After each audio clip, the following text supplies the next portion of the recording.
بسم اللہ الرحمن الرحیم۔ السلام علیکم ناظرین، نوائی چترال ٹاک شو کے ساتھ حافظ نصیر اللہ منصور آپ کی خدمت میں حاضر ہے۔ ناظرین، آج بہت عرصے بعد ایک پولیٹیکل ٹاک شو کے ساتھ ہم حاضر ہیں۔ آج کے ہمارے معزز مہمان پاکستان تحریک انصاف چترال کے بانی رکن اور پاکستان تحریک انصاف چترال کے صدر اور پاکستان تحریک انصاف کو چترال میں چلانے والے، چترال میں تحریک انصاف کو فروغ دلانے والے اور 25 سالہ اسٹرگل کرنے والے عمران خان صاحب کے انتہائی قریبی ساتھی جناب عبداللطیف صاحب ہمارے ساتھ ہمارے مہمان ہیں۔ آج کا ہمارا جو ٹاک شو ہے یہ ایک دوستانہ اور یعنی ایک دوستانہ ایک ٹاک شو ہے۔ اس میں ہم بالکل محبت والی باتیں کریں گے، کیونکہ عبداللطیف صاحب جو ہیں وہ کسی سرکاری عہدے میں نہیں رہے ہیں، اور لیکن چترال کے لیے اور ناظرین کی حیثیت سے بھی ان کی خدمات بہت زیادہ ہیں، اور اس کے ساتھ بھی اپنے سورسز کے ذریعے اس نے چترال کی بڑی خدمت کی ہے۔ گزشتہ 4 سالوں میں عبداللطیف صاحب جس طرح چترال میں مختلف پروجیکٹ کے حوالے سے کام کیے ہیں، تو آج ہمارے مہمان ہیں، پوچھ لیتے ہیں۔ جی السلام علیکم۔ السلام علیکم لطیف صاحب، بہت بہت شکریہ، آپ نے ہمیں ٹائم دیا، آپ تشریف لائے لاہور میں۔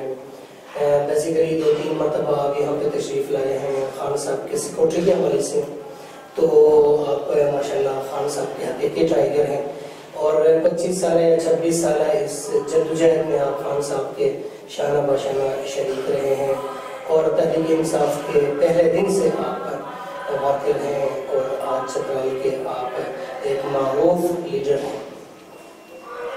تحریک انصاف کے ساتھ آپ کی وابستگی جو 26 سالہ ہے، اس کا ذرا مختصر روشن کریے۔ بسم اللہ الرحمن الرحیم، ایاک نعبد و ایاک نستعین، صدق اللہ العظیم۔ پہلے تو سب سے پہلے تو آپ کا بہت شکریہ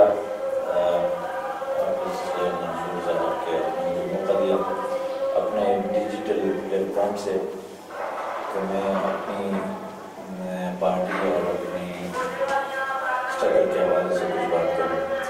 تو میری تو سیاست کا آغاز جو اگر میں پریکٹیکلی کروں تو وہ PTI سے شروع ہوئی۔ میں چونکہ سیاست کا طالب علم رہا ہوں، تو پاکستان کا جو سیاسی اسٹرکچر ہے، اس کی جو سیاسی تاریخ ہے، یہاں کے سیاسی جماعتوں کا کردار، اس کو ظاہر ہے کہ میں بطور طالب علم دیکھتا رہتا تھا۔ جو کچھ ہم پولیٹیکل فلاسفی میں، پولیٹیکل سسٹم میں ہم پڑھتے تھے کہ ایک نظام ایک ملک کا کیسا ہونا چاہیے، اس میں کیا کیا بہتری لائی جا سکتی ہے، کون سے نظام دنیا میں کامیاب ہوئے، کیسے ہوئے، ان کو وجوہات کیا تھی، لیڈرشپ کا رول کیا تھا، پارٹی مینیفیسٹو کی کیا اہمیت ہے، اس میں ریاست اور عوام کا تعلق جو ہے، جسے ہم سوشل کنٹریکٹ کہتے ہیں، وہ کیسا ہونا چاہیے کہ لوگوں کے مفادات کا تحفظ ہو، ان کے حقوق کا تحفظ ہو۔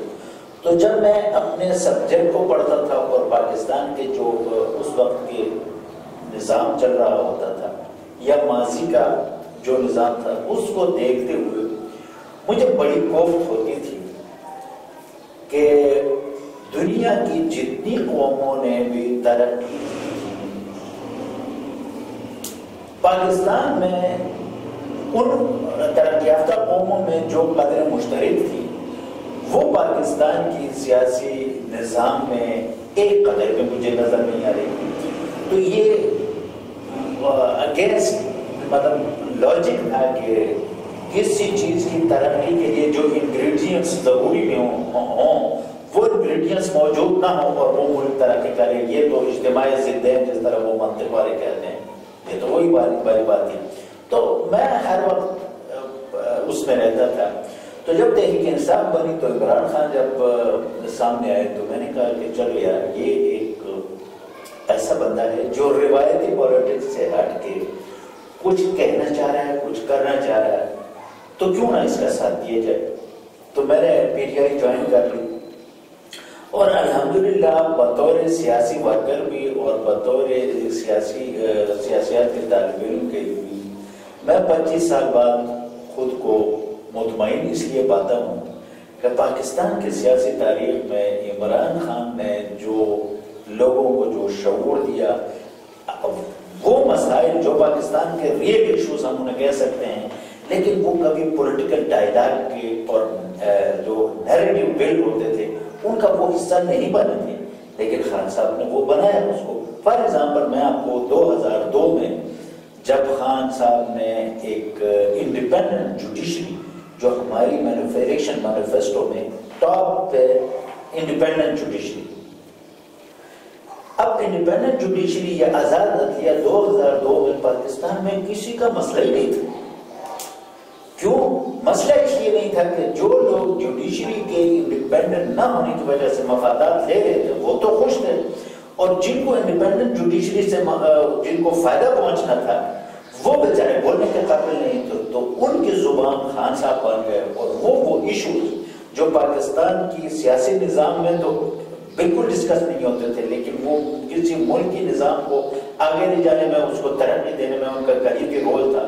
تو خان نے وہ نیریٹیوز اور وہ چیزیں سامنے، وہ نیریٹیوز لے کر آئے جو 5 سال بعد 10 سال بعد قوم کا ایک سب سے بڑا ایشو وہ انڈیپینڈنٹ جوڈیشری کا۔ تو کہنے کا مطلب یہ ہے کہ 24-25 سال کی جو اسٹرگل ہے، میں الحمدللہ آج مطمئن ہوں کہ میں نے صحیح لیڈرشپ کے ساتھ صحیح اسٹرگل کر کے اپنا یہ وقت پارٹی کو دیا۔ محترم، 2008، 2013 اور 18 کے الیکشن میں ماشاءاللہ آپ نے پارٹی کی بھرپور قیادت کی ہے، اور لاسٹ ٹائم جو ہے نا 4 سال آپ کی پارٹی نے حکومت کی، اور جس طرح ان کے منشور تھے کہ آئی ایم ایف کے پیسے ان کے منہ میں ماریں گے، آئی ایم ایف سے ہم پیسہ نہیں لیں گے، ہم اپنے پیروں پہ کھڑے ہوں گے، اور چوروں ڈاکوؤں سے ہم پیسے واپس لائیں گے، ان کا پیچھا کریں گے، جو بھی خان صاحب کے منشور تھے کوئی ایک کے اوپر بھی عمل نہ ہو سکا، اور نہ بلکہ آئی ایم ایف کے پاس جانا پڑا۔ 24,000 ارب روپے کا قرضہ تھا، 48,000 ہو گیا۔ اس کے باوجود بھی اس کو آپ یعنی سیاسی ناکامی یا گورنمنٹ کے اندر اپنی ناکامی اب تک نہیں سمجھتے آپ؟ نہیں منصور صاحب، اصل میں اس کامیابی اور ناکامی کو جب ہم دیکھتے ہیں تو اس کا کوئی پیمانہ ہوگا۔ پیمانہ اس کا یہ ہے کہ پاکستان کی جو سیاسی ایلیٹ ہے، سب سے پہلے میں کیونکہ اکاؤنٹیبلٹی یا احتساب ہمارا سب سے بڑا ہو رہا ہے، ایجنڈے پہ ٹاپ پہ رہا ہے، تو میں اس حوالے سے میں آپ کو گزارش یہ کروں گا کہ پاکستان کا جو سیاسی نظام ہے، اس کا ایڈمنسٹریٹو اسٹرکچر، اس کا جوڈیشل اسٹرکچر، یہ سب جب کسی ملک میں کرپشن ہوتی ہے تو وہ کرپشن کسی ایک انڈیویجول کے بس کی بات نہیں ہوتی، وہ بیسیکلی وہ انڈیویجول اس سسٹم کو کرپٹ کر کے سسٹم کے ذریعے سارا کچھ ہو رہا ہوتا ہے۔ آپ اندازہ کریں کہ اس نظام کی کرپشن کا آپ اندازہ اس طرح لگا سکتے ہیں کہ جب خان صاحب اقتدار میں آئے تو انہوں نے نیب چونکہ کانسٹیٹیوشنل ایک باڈی تھی، اس کا جو ہیڈ ہوتا ہے اس کی پوزیشن ایک ہائی کورٹ کے جج کی ہوتی ہے، اس میں آپ انٹرفیئر نہیں کر سکتے، اس کی اپوائنمنٹ کے بعد اس کو سپریم جوڈیشل کونسل کے ذریعے آپ ریموو کر سکتے ہیں، آپ کوئی ایگزیکٹو آرڈر سے اس کو ریموو بھی نہیں کر سکتے، تو اس کو ایک ایسی اتھارٹی دی گئی جو ایگزیکٹو کے اندر براہ راست آتا نہیں تھا، لیکن یہ تو کاغذوں میں یہ چیز تھی، اصل میں نیب کو کنٹرول تو ہو رہا تھا لیکن کہیں اور سے ہو رہا تھا۔ یہ تو خان صاحب ریکارڈ پہ ہیں کہ جب بھی کسی پہ ہاتھ ڈالا جاتا تھا تو نیب کو کہیں سے ایک میسج آ جاتا تھا کہ بھئی فلاں پہ ہاتھ نہیں ڈالنا اور فلاں پہ ہاتھ ڈالنا ہے، تو وہ آپ اندازہ کریں کہ ایک ملک کا آرمی چیف جو ہے وہ اگر یہ فیصلہ کرے کہ کس کو نیب نے پکڑنا ہے کس کو نہیں پکڑنا، تو پھر اس ملک میں نہیں ہو سکتا احتساب، صحیح معنوں میں احتساب ہو بھی نہیں سکتا، اور پھر جب رجیم چینج جس کے تمام شواہد اب قوم کے سامنے بین الاقوامی اداروں نے بھی اس چیز کی گواہی دے دی کہ پاکستان میں جو رجیم چینج آپریشن ہوا تھا اس کے دو کمپوننٹ تھے، ایک انٹرنیشنل تھا اور ایک لوکل، انٹرنل اور ایکسٹرنل تھا۔ ایکسٹرنل میں سابق جو برطانوی سفیر ہیں انہوں نے باقاعدہ یہ کہا کہ جب خان صاحب نے یہاں پہ اڈے نہ دینے اور ڈرون اسٹرائکس کے حوالے سے امریکہ کو پرمیشن نہ دی اور ایبسولوٹلی نہ کہا تو امریکن CIA نے اس چیز کو اسپانسر کیا اور رجیم چینج ہوا۔ اور انٹرنلی یہ چیز ثابت ہو گئی کہ خان صاحب چونکہ چاہتے تھے کہ اس ملک میں اقتصادی بدحالی کو ختم کرنے کے لیے اور یہ IMF کے شنگل سے نکلنے کے لیے ہمیں ایسے ایونیوز تلاش کرتے تھے جہاں پہ ہم اپنے جو ڈالر پہ ہمارا ڈپینڈنسی ہے، جس کی وجہ سے ہم IMF اور انٹرنیشنل ڈونر ایجنسیز کے غلام بن جاتے ہیں اور ہم ڈالر کی وجہ سے اپنی خودی اور خودداری بھیجنے پہ آ جاتے ہیں، اس ٹریپ سے نکالنے کے لیے خان صاحب چاہتے تھے کہ ہم روس کے ساتھ فیول، اس میں پیٹرولیم اور گیس کی جو وہ تھے اور فوڈ اسٹاف کے حوالے سے، گندم کی فراہمی کے حوالے سے ان کے ساتھ وہ ایگریمنٹ کرنے جا رہے تھے اور روس سے ہمیں تقریباً 35 سے 40% رعایتی نرخ پہ، اور وہ بھی لوکل کرنسی میں یا روبل میں یا پاکستانی کرنسی میں ہم ان کے ساتھ ٹریڈ کر سکتے تھے۔ اور یہ اس ریجن میں امریکن مفادات کے لیے انہوں نے ایک پرسپشن یہ کہ یہ امریکن مفادات کے لیے بہت بڑا خطرہ ہے۔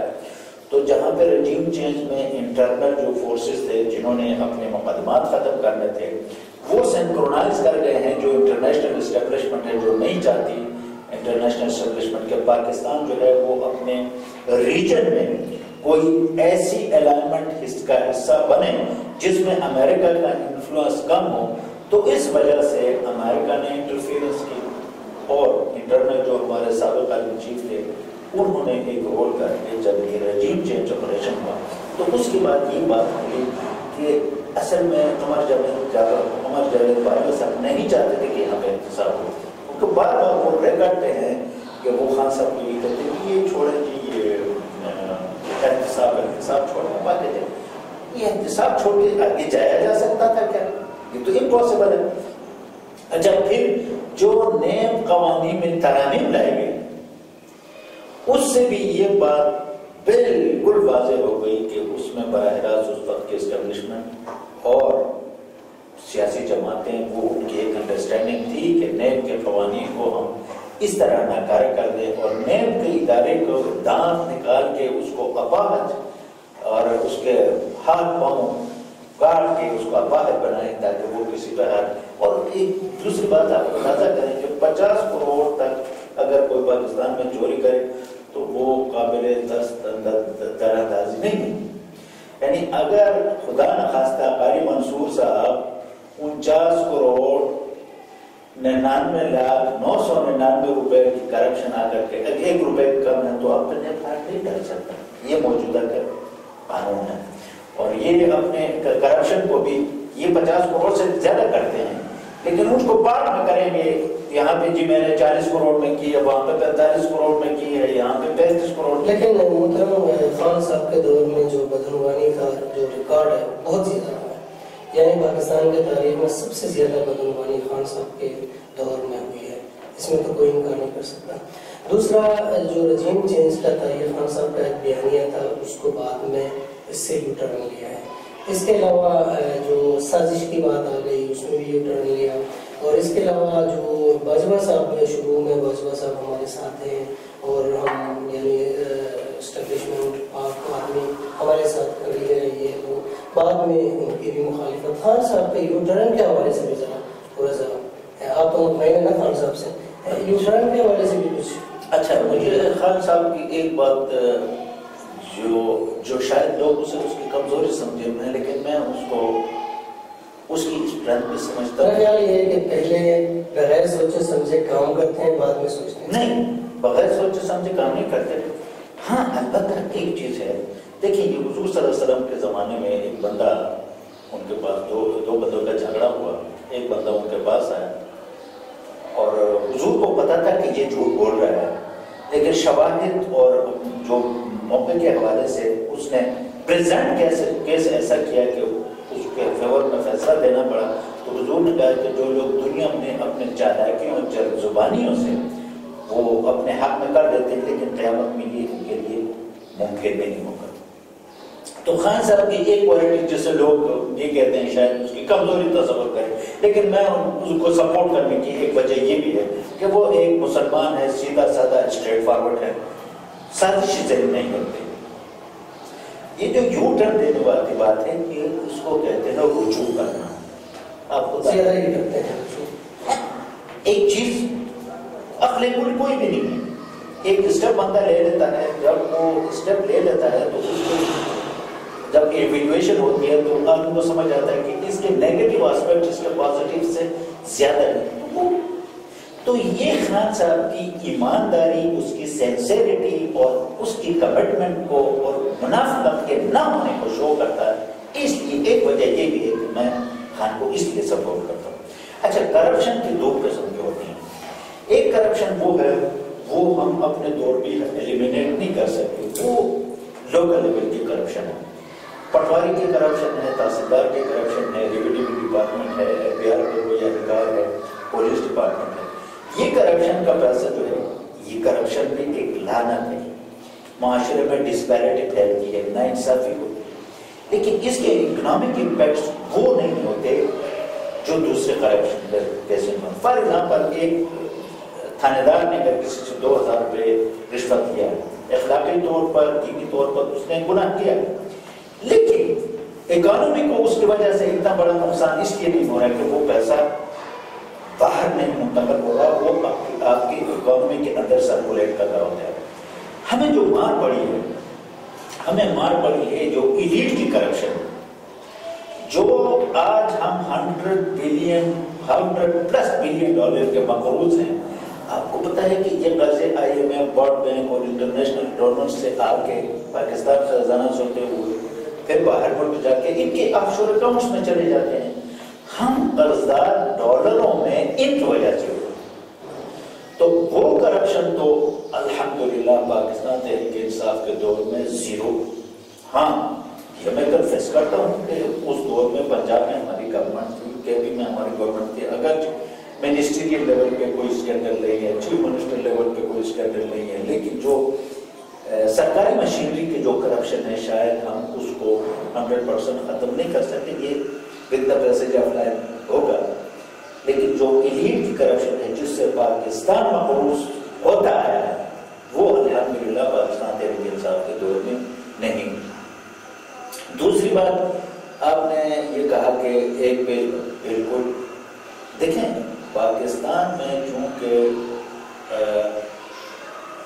Unfortunately establishment through out the world establishment کا رول رہتا ہے، ایون امریکہ میں بھی اسٹیبلشمنٹ کا رول رہتا ہے، لیکن پاکستان میں یہ رول بہت زیادہ اپنے جو اسکیم ہے اس سے بہت زیادہ کیا گیا. ہر اسپیکٹ میں، پالیٹکس میں بھی، جوڈیشری میں بھی، ایگزیکٹو میں بھی مداخلت. تو یہ چیزیں، یہ ایک ریئلٹی ہے. اور خان صاحب چاہتے تھے کہ پاکستان میں اسٹیبلشمنٹ کا رول، جو اس کا ایکچوئل رول ہے سیکورٹی اور فارن پالیسی کے حوالے سے اسٹیبلشمنٹ کی ایک ان سے فیڈ بیک لے کے وہ پالیسیز ترتیب دینا. اور پھر انڈیا اور افغانستان کا جو ایشو ہمارے یہاں یہ فارن پالیسی کے حوالے سے رہا ہے، وہ مستقل ہمارا ایشو رہا ہے، اور اس میں اسٹیبلشمنٹ کا رول اب مسلمہ رہا ہے ابھی تک. تو یہ چیزیں تو ہم اب وش اوے، وی کانٹ وش اوے، ہم ان کو صرف کہتے ہوئے ختم تو کر نہیں سکتے. لیکن یہ ہے کہ جن اداروں میں یا جن اسفیئرز میں اسٹیبلشمنٹ کی انٹرفیئرنس جو نہیں بنتی، وہاں پہ انٹرفیئرنس کو ختم کرنے کی کوشش کی، اور اس کا خمیازہ ان کو یہ بھگتنا پڑا کہ حکومت سے ہاتھ دھونا پڑا. تو یہ آن گوئنگ اسٹرگل ہے. اور خان نے حکومت میں آنے کے بعد سے اب تک اور حکومت کے جانے سے اب تک پاکستان میں جو ایک زبردست تبدیلی آئی ہے وہ یہ آئی ہے کہ آئندہ الیکشن کے بعد یہاں پہ ایگزیکٹو لیجسلیچر اور جوڈیشری، ان 3 اداروں کے میں ایک بحیثیت طالب علم کی حیثیت سے سیاسیات کے ان تینوں اداروں کی جو آپس میں تعلق ہے اس کا بھی تعلق ہوگا، ان کے اختیارات اور جس طرح یہ ملکوں میں ہوتا ہے. برطانیہ میں یہ 13ویں صدی میں میگنا کارٹا سے شروع ہوا اور تقریباً 700-800 سال کی اسٹرگل کے بعد جا کے وہ اسٹیبلائز ہو گئے. امریکہ میں یہ چیزیں سپریشن آف پاور کے نام سے وہاں پہ ایگزیکٹو، لیجسلیچر اور جوڈیشری کا ایک سسٹم تھا، لیکن کبھی کبھی وہاں پہ بھی سیمیں آپس میں پھنس جاتی ہیں ایون آفٹر مور دین 250 ایئرس. تو یہ پاکستان چونکہ ایک اس لحاظ سے دیکھا جائے تو یہ اپنے بہت ہی انیشیل اسٹیج سے گزر رہا ہے اس کے حوالے سے، جمہوریت کے حوالے سے. تو مجھے یقین ہے کہ یہ جو فیز گزشتہ 8-10 مہینوں کا جو پاکستان میں جو سیاسی حقائق سامنے آ گئے، لوگوں کے سامنے وہ چیزیں سامنے آ گئی جو ابھی تک قوم کو نہیں پتہ تھی، اور وہ خان صاحب اور پی ٹی آئی کے ورکرز نے ہر فورم میں ان چیزوں کو سامنے دکھایا. تو اب 2023 کے بعد جو سیٹ اپ آئے گا اس میں ہم یہ چیزیں شاید آئندہ کی حکومت میں یہ چیزیں طے ہو جائیں گی کہ اس ملک میں کون سا ادارہ اس کی اسفیئر آف جورسڈکشن جاتا ہے. لطیف صاحب، جو پاکستان کی پولیٹکس ہے اس میں خان صاحب کی جو تبدیلی آئی ہے نئے پاکستان کی، اس میں انتہائی افسوسناک بات بھی ہے، اس کے اچھے پہلو بھی ہیں. مثلا 4 سالہ حکومت میں تمام یعنی پاکستان کے جتنے جو ڈاکو مخالفین سارے مل کے بھی خان صاحب کے اوپر ابھی تک کوئی خاص کرپشن کا الزام ثابت نہ کر سکے. وہ گھڑی والا معاملات جو ہے یہ سارے کر چکے ہیں. توشہ خانے کے سے زرداری بھی شامل ہے، اس میں نواز شریف بھی شامل ہے، اس میں سب کچھ شامل ہے، اور اس کے علاوہ کوئی کرپشن ابھی تک ثابت نہ ہو سکا. خان صاحب کی یہ ایک اچھی بات ہے. دوسری بات یہ ہے کہ یہ جو خان صاحب کی پولیٹکس کے اندر آپ نے دیکھا کہ طوفان بدتمیزیاں ہیں، جو سوشل میڈیا کے جو ارکان ہیں، یا لیڈر کو دیکھے آپ فواد چودھری دیکھے، شبلی فراز دیکھے، آپ شہباز گل دیکھے، امام خان صاحب کے اپنے الفاظ میں بھی جو ہے نا الفاظ کا چناؤ نہیں ہے، گالم گلوچ چور ڈاکو بدتمیزی کی سیاست کو فروغ دیا. تو آپ چترال میں یعنی پی ٹی آئی کے بانی ہیں اور پی ٹی آئی کے جو ہے اہم لیڈر ہیں اس وقت بھی ہیں، اور اس کے آپ انتہائی شریف اور اچھے زبان کے مالک ایک لیڈر تصور ہوتے تھے، لیکن 2018 کے بعد آپ میں بھی تبدیلی ضرور آئی ہے. کیا کہیں گے کہ ہونا چاہیے یہ بدتمیزی؟ نہیں، پہلے تو منصور صاحب ہم بدتمیزی کو ڈیفائن کریں. مثال کے طور بدتمیزی کو یوں سمجھ لیں، آج میری اور آپ کی گفتگو ہو رہی ہے، کل مجھے بھی گالیاں پڑیں گی، آپ کو بھی پڑیں گی. اسی طرح جگہ جگہ جو ہے نا کسی کی ایک سچ بات کہنے میں بھی آگے اس کے مجھے جو سمجھ آتی ہے وہ 2 چیزیں ہیں. ایک اس کی بنیادی وجہ یہ ہے کہ ہم پاکستانی قوم آزاد تو ہوئے لیکن آج بھی ہماری سوچوں پہ غلامی ہے، سوچ میں غلامی ہے. اور ایک چیز میں آپ کو یہ بتاؤں کہ پری میچور جو بھی چیز ہو وہ اس کے کچھ نہ کچھ نیگیٹو اثرات ہوتے ہیں. مثلا اللہ تعالیٰ کا ایک نظام ہے کہ 9 مہینے بعد بچہ میچور ہو کے جب پیدا ہوتا ہے تو وہ عمومی طور پر ہیلتھی بھی ہوتا ہے اور ماں بچے دونوں کی صحت ہے. بچے میں بیچلر پرسن، لیکن یہ جو متانا دیا جاتا ہے کہ بھائی تیری شادی نہیں ہوئی تو ان باتوں پہ کیوں ڈسکشن کر رہا ہے، تو یہ میں سائنسی بات کر رہا ہوں. لیکن اگر یہی بچہ 3-4 مہینے میں پیدا ہو تو اسے کہتے ہیں پریمیچور. پریمیچور پیدا ہونے کا مطلب یہ ہے کہ شاید وہ زندہ رہے نہ رہے، زندہ رہے بھی تو وہ ہیلتھی بچہ ہوگا یا نہیں ہوگا، یہ ڈیبیٹیبل ایک ایشو ہے. کیونکہ فطری طور پر اسے 9 مہینے میں پیدا ہونا تھا. اب پاکستان میں سوشل میڈیا اور مین اسٹریم میڈیا بھی اس اسٹیج پہ یہ اس کی ایکسپلوژن ہو گئی کہ ہم شاید انٹلیکچولی، سماجی طور پر، تعلیمی لحاظ سے، ثقافتی لحاظ سے اس چیز کے لیے تیار نہیں. ایک تو یہ جو میری سمجھ میں آتی ہے. دوسری بات دوسری یہ جو ہمیں جو بدتمیزی نظر آتی ہے، یہ بدتمیزی نہیں ہے، لیکن ہماری ایک معاشرے میں ایک شاید الفاظ کہنا بھی نہیں چاہیے، پھر بدتمیزی والی بات ہوتی ہے، ہم ڈبل اسٹینڈرڈ والے لوگ ہیں پاکستانی. ہم اچھے نظر آئیں تو ہم خوش ہوتے ہیں، بھلے اچھے نہ ہوں.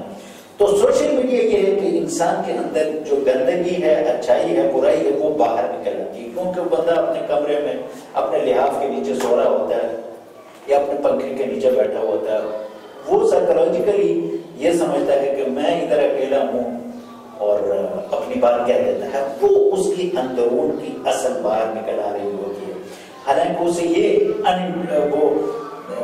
اسے نہیں اندازہ ہو رہا ہے کہ میں دنیا کے سامنے ایکسپوز ہو رہا ہوں.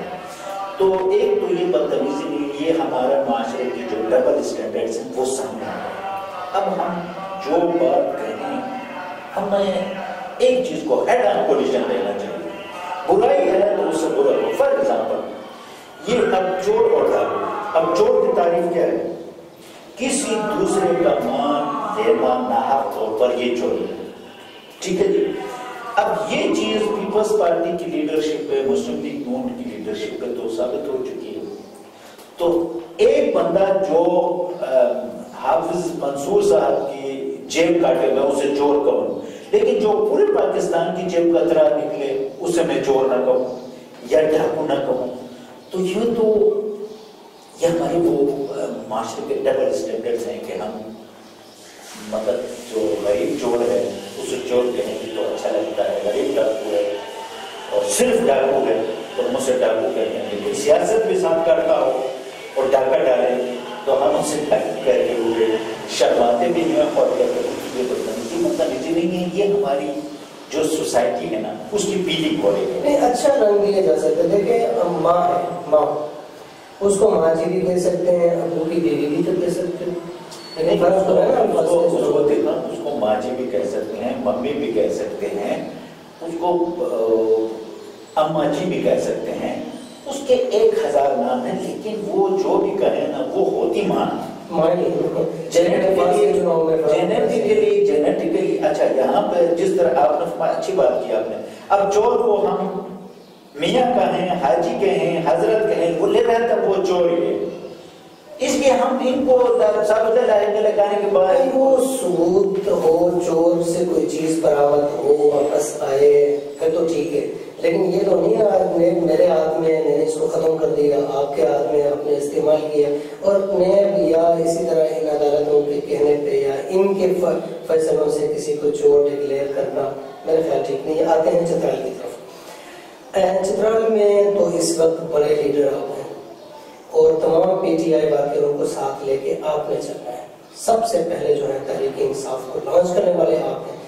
اس وقت آپ نے دیکھا کہ چترال میں بڑی بڑی پارٹیوں سے بڑے بڑے سیاستدان آپ کی پارٹی میں شامل ہوئے ہیں، ٹھیک ہے نا، اور ان کا آپس میں اتحاد اتفاق کرنا آپ نے دیکھا. پونی کا جو واقعہ ہوا انتہائی افسوسناک اور شرمناک تھا. ان لوگوں کو ساتھ لے کے چلنا کیا ممکن ہے اور آپ لے کے چل سکتے ہیں؟ جی بالکل. ہمارے یہاں ہماری پارٹی میں یہ ہے کہ پارٹی کا ایک پروگرام ہے، پارٹی کا ایک مائنڈ سیٹ ہے. پی ٹی آئی ایک سوچ کا نام ہے. جو بھی اس پارٹی میں آ کے اس سوچ کے ساتھ خود کو اگر ہم آہنگ کرے تو وہ پارٹی کے ساتھ چل سکتا ہے اور پارٹی اس کو لے کے چل سکتی ہے. لیکن اگر خدا نخواستہ کوئی ایسا ہو کہ جو اس سوچ کو اپنائے بغیر یا اس سوچ کو تبدیل کر کے اپنی سوچ مسلط کرنا چاہے تو وہ اس میں سروائیو نہیں کر سکتا، پارٹی کے ساتھ وہ نہیں چل پائے گا. اور اس طرح کی مثالیں ہمارے ہاں موجود ہیں. پارٹی کیونکہ پی ٹی آئی تو کوئی آسمانی مخلوق تو ہے نہیں کہ اس کے لیے آسمان سے کوئی مخلوق اترے. یہی معاشرے کو لوگ ہوتے ہیں، نوجوان ہوتے ہیں، بزرگ ہوتے ہیں. کوئی 2 سال پہلے پارٹی میں آیا، کوئی 6 سال پہلے آیا، کوئی 10 سال پہلے آیا. لیکن وہ ایک پروسیس ہے، وہ لوگ متاثر ہوتے گئے اور پارٹی میں آتے گئے. تو اب وہ سلسلہ اب بھی جاری ہے اور مستقبل میں بھی جاری رہے گا. تو جو لوگ پارٹی پروگرام کو اون کر کے اس کو اپنا اونا بچھونا بنا کے وہ پارٹی میں اگر رہتے ہیں تو ان کو پارٹی کی عزت بھی دیتی ہے، وہ بھی پارٹی کے لیے باعث عزت ہوتے ہیں.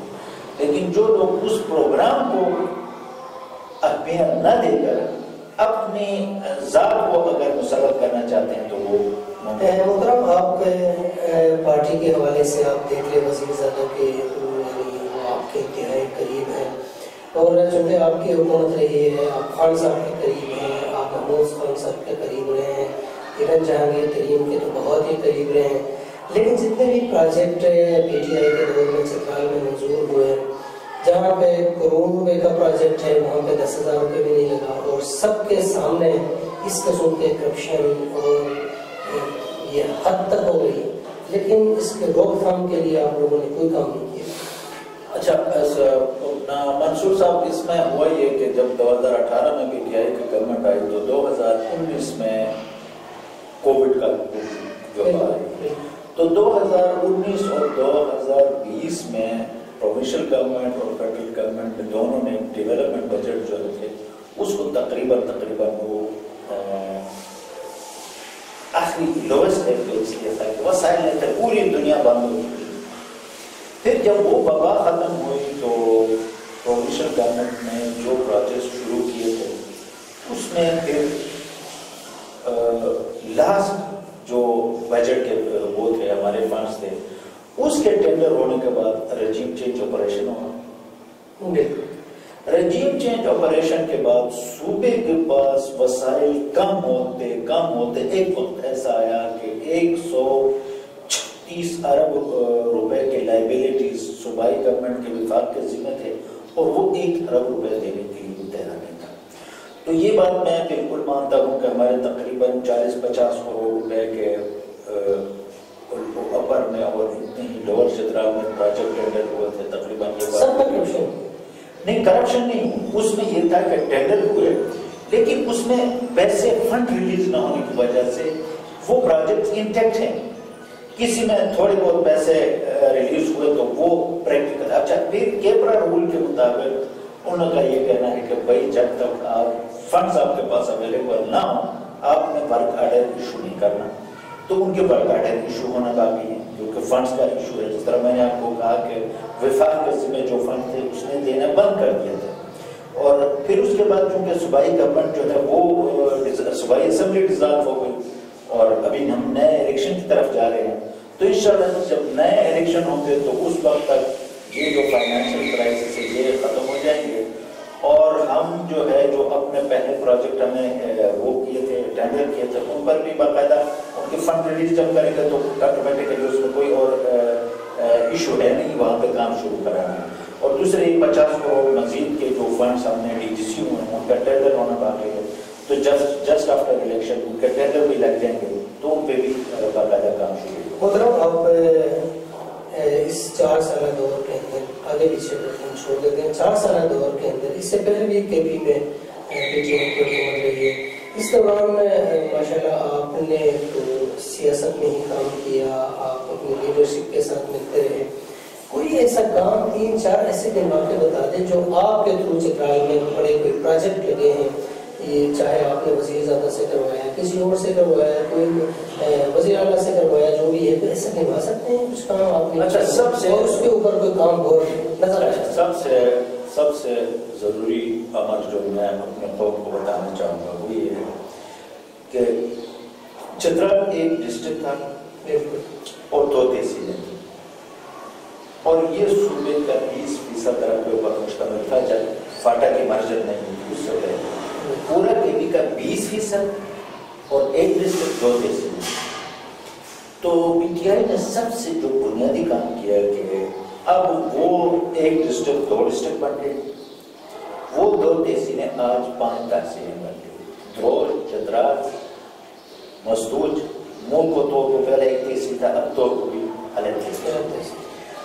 تو یہ ترقی کی بنیاد ہم نے اس طرح رکھ دی ہے کہ اب 2 تحصیلوں کی جگہ 5 تحصیلیاں 5 ٹی ایم ایس بن گئے اور یہ ڈسٹرکٹ بننے کی وجہ سے ہماری صوبائی اسمبلی کی سیٹ باہر ہو گئی ورنہ ایک صوبائی کی سیٹ پہ ہمیں گزارا کرنا پڑتا.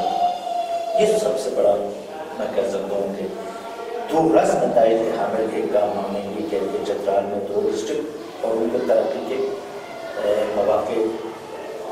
اس کے علاوہ چترال یونیورسٹی یہ ایک سنگ بند ثابت ہوگا چترال کی ترقی کے حوالے سے۔ اس کے علاوہ بونی چترال شدور، لیکن میں پھر کہوں گا کہ ہماری بدقسمتی یہ ہے کہ جس روڈ پہ دن رات کام ہو رہا تھا، جب پی ٹی آئی کی گورنمنٹ ختم ہوئی اس کی فنڈنگ روک دی گئی اور آج اس کو کام نہیں ہو رہا۔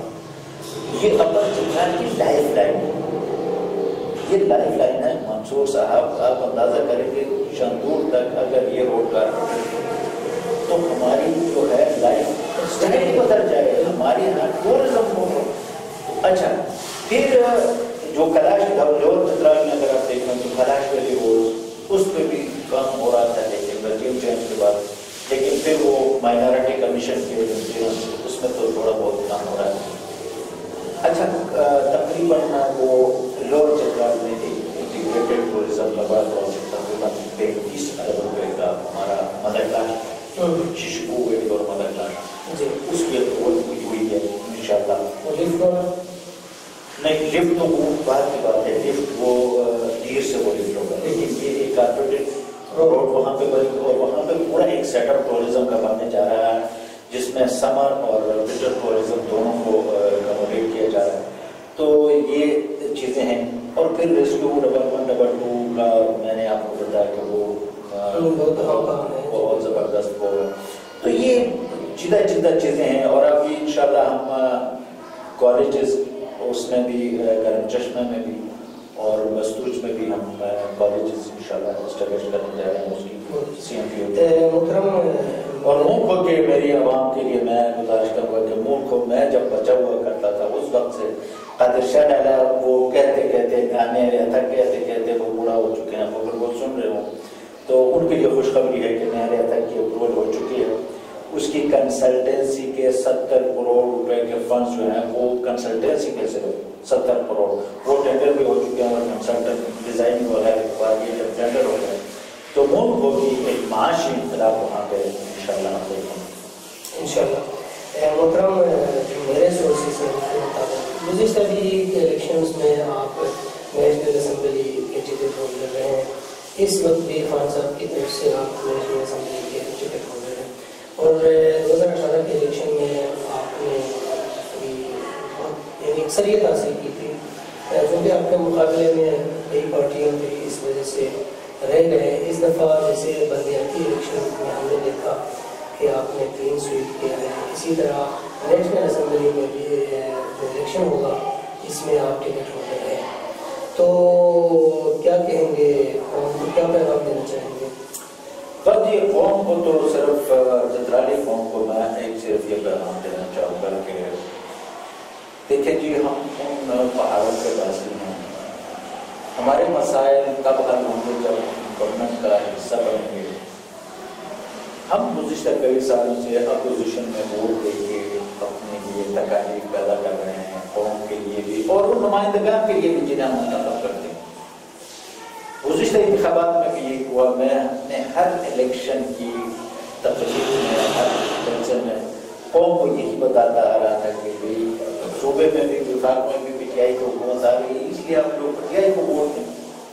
بہرحال وہ تو نہ ہو سکا، لیکن بلدیات میں الحمدللہ ہماری 4 تحصیلوں میں سے 3 تحصیلیں جو ہیں جیت گئی، ایک میں بھی ہم جیتے تھے، بس تھوڑی بہت ٹیکنیکل چیز کی وجہ سے رہ گئے، تو 100% پی ٹی آئی جیت ہوئی ہے، اور انشاءاللہ آئندہ انتخابات میں مجھے اپنے قوم سے امید ہے کہ وہ پی ٹی آئی کو کامیاب کرے گی، اور بھاری اکثریت سے، کیونکہ یہ بھی میں آپ سب کو یہ بتانا چاہوں گا کہ آنے والا دور بھی پی ٹی آئی کا ہی ہے، اور آپ پی ٹی آئی کو ووٹ دیں گے تو ہم اپنے نمائندگان کے ذریعے آپ کے مسائل کا حل کرنے میں ہمیں آسانی ہوگی، اور آپ کا ووٹ دینا بھی وہ بھی نظر آئے گا کہ آپ نے کس کو ووٹ دیا، اور جب بیچارے اپوزیشن کو ووٹ دیں گے وہ بیچارے پھر آئیں گے جی ہمارے پاس تو کچھ ہے نہیں، ہم کچھ کر نہیں سکتے، تو 5 سال پھر ہمیں انتظار کرنا پڑے گا۔